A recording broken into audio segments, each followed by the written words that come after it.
have done over a dozen government job applications here in Canada, both at the federal and provincial government level. And I've gotten to various stages, including my current role in management. And so I'm going to be teaching you all that I know on how to navigate the process. And so if you're Canadian, you're an immigrant, you're a student, and you're interested in a career in the public service, and you often get exhausted and overwhelmed with how complicated the process can be, you're in the right place. I'm going to be simplifying information a lot. So this is going to be a series of videos. So by the end of this video, you should know where to search for government jobs. You should know how you can optimize your search using certain keywords. You should know what kind of job titles. You should familiarize yourself with the salary ranges, how to actually look through the job profile to see how you can analyze, to know if you actually qualify for the job. And also you will know how to start your application. So I would actually be sharing my screen and actually be going through an application with you all through this video series. So yes, stick around and like, subscribe, and share.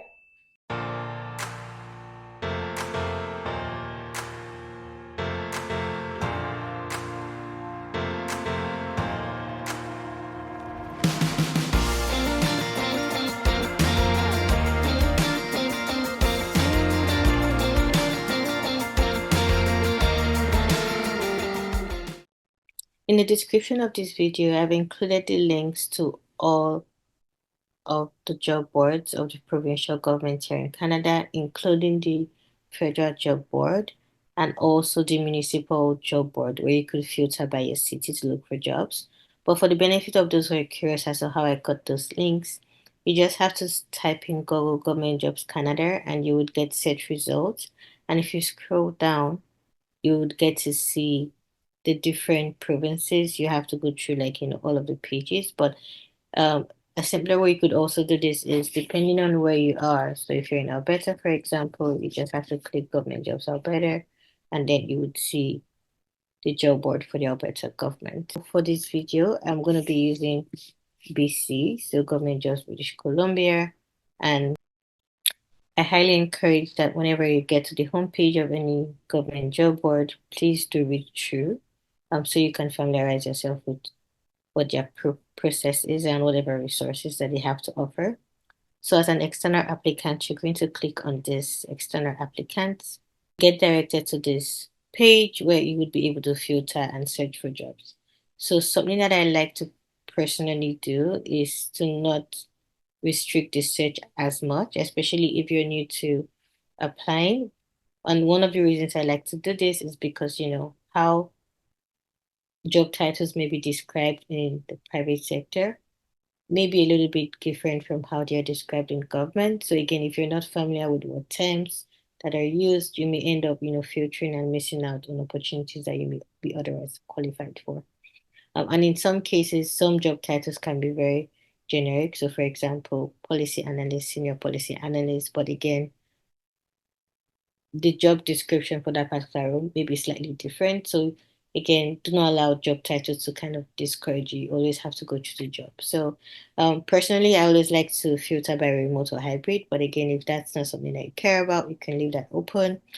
I usually leave this as anywhere in BC, and that's because some jobs, although they may have a primary location, people may be able to work remotely, or there may be some arrangements to work in a satellite office or a drop-in office in a particular city. So again, it's possible that, although the primary location for a job in Vancouver, Victoria, or Burnaby, other people from across the province can also get that job and work remotely. I also do not like to filter down by ministry. And the reason for this, not to be restrictive, because your skills are applicable to more than one ministry. So for example, I have a background in public health, so I can work with the Ministry of Children and Family Development, Ministry of Health, um, Ministry of Education. I also have a background in research. So again, it's just making sure that I'm maximizing the search results.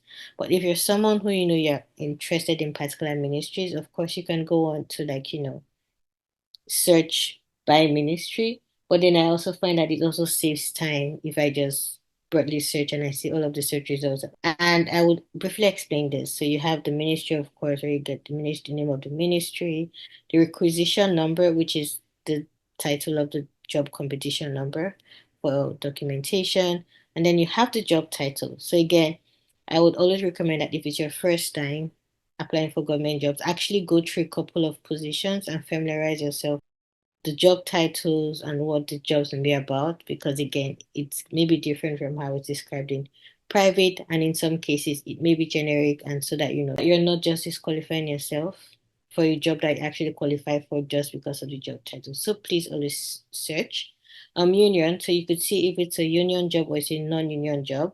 So usually when you see the word band means that it's a non-union position, so it's a management position.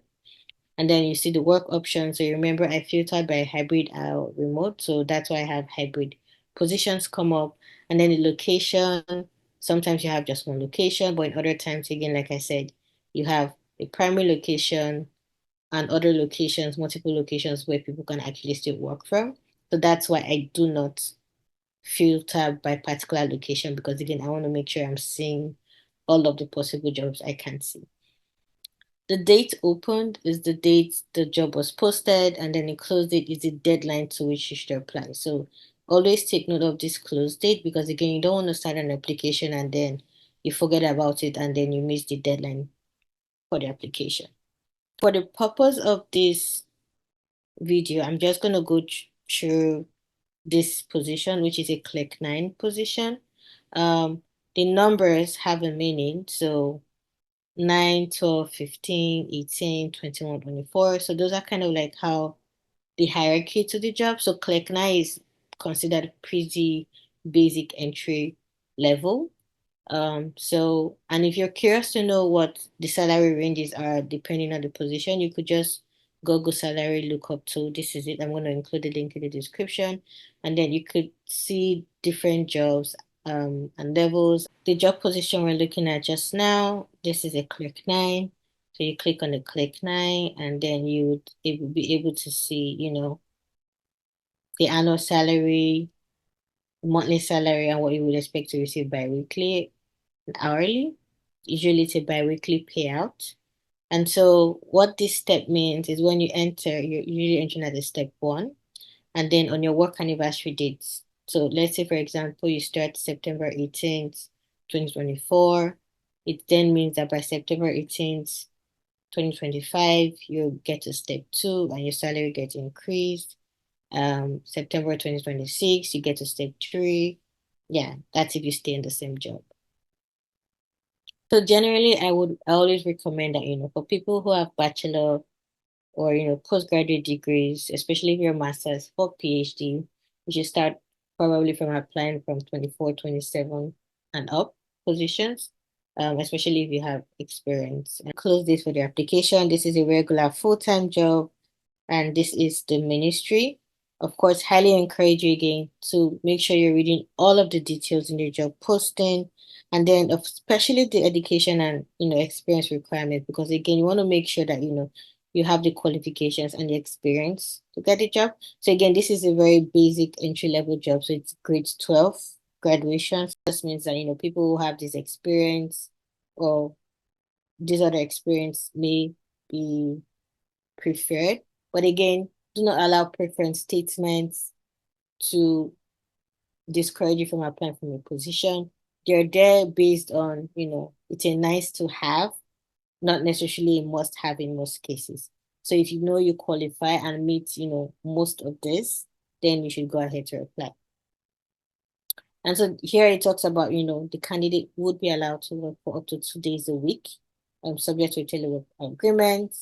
And there's something that's called an eligibility list. So what that simply means is that although, you know, you may not win the competition. So let's say, for example, you get to the very end of the competition, but, you know, you're not the candidate who scored the highest, and so you did not get the job. Sometimes they do establish an eligibility list where, like, you know, in case there's future hiring opportunities or future opportunities, they just hire straight from the list. So that's why it's important that, you know, you should always put your best foot forward, because again, you may just end up in an eligibility list even though you did not get a job. And, you know, once a job opens up, you get called upon. So like all government jobs, you have to do a criminal record check. But again, this is not something that you should bother about at this point. This is after you've been offered employment. And then this is a little bit about the public service system, and then how to apply. Of course, very important for you to read. So this is very important. Not all applications would require cover letter. So if cover letter required is no, and then you end up submitting a cover letter, you get disqualified. Because again, with government jobs, they like people who pay attention to details, or preference is given to people who pay attention to details.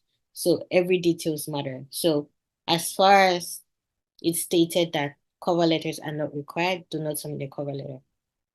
And of course, the resume is required. So yes, questionnaire. So these are the screening questions. We're going to have a separate videos where we'll break down how you should be answering questionnaires. Because again, if no matter how good your resume is, or if the application requires a cover letter and you do not answer the screening questions sufficiently, you would not be screened in.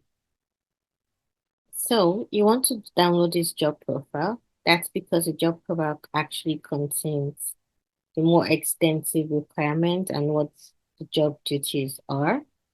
So this is the job profile, and then it gives you a more extensive overview of what the ministry does, what the job is, the accountabilities, the job requirements, the knowledge, skills, and ability, and the behavioral competencies.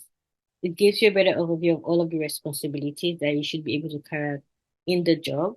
And so this helps you to frame how you answer your screening questions. Then the behavioral competencies. So we're going to come to this later in the interview process, because the interview questions are going to be based on these competencies. So I'm going to be explaining that later when I start talking about interviewing. So let's start the application. So you would click on this apply to this job. And of course, if this is your first time applying, you have to create an account. So I would go on to create an account. Of expertise is. So depending on what your expertise is, you can select something. So I'm just going to say policy research and economics. And then ask what type of jobs are you looking for, regular, full-time. What's your highest level of education? So here is where you select what your highest level of education is. Um what institutes did you graduate from? So let's just put UV. And then have you been previously employed? So obviously if you're not employed or have never been previously employed by the BC Public Service, you would say no. And then if yes, you have to indicate your previous number. And then this is an important question. Are you legally entitled to work in Canada? So are you a Canadian permanent resident, work permit, or you have a study permit? So this would be yes. Are you over the age of 16? Yes.